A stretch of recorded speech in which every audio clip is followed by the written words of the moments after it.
ये आया जी मेरे पास ज़ियोनिक और इसमें जो फॉल्ट आ रहा है वो है 53 नंबर। ये चेक कर लें फॉल्ट ये आ रहा है जी 53 नंबर फॉल्ट और इंशाल्लाह इसको मैं करूँगा क्लियर। ये कुछ ऐसा इसका बोर्ड है और ये 53 नंबर फॉल्ट दे रहा है, तो इंशाल्लाह इसको क्लियर करते हैं 53 नंबर फॉल्ट को। तो मैं आपको बताऊँगा इसमें से क्या चीज़ का फॉल्ट था, 53 नंबर किस चीज़ का फॉल्ट आ रहा है ज़ियोनिक।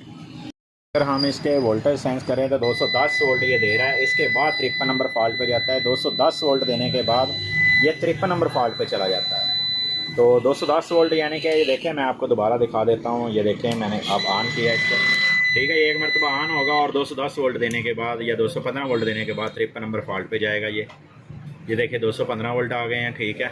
214 215 वोल्ट और अब ये 53 नंबर फॉल्ट पे चला गया है।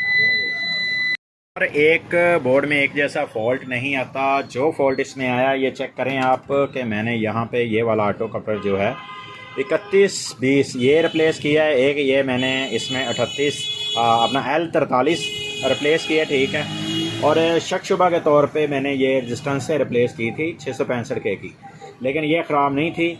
इसमें ये वाला जो ऑटो कपलर था ना, ये वाला यहाँ पे ड्राइव भी पूरी नहीं बना रहा था। सिर्फ एक IGBT की ड्राइव पूरी ना बनने की वजह से इसमें जो फॉल्ट आ रहा था दोस्तों वो था 53। तो वो माशाल्लाह से अब हो चुका है क्लियर। मैं आपको अब चला के चेक करवाता हूँ। ये इंशाल्लाह आपको 230 वोल्ट पूरे दिखाएगा।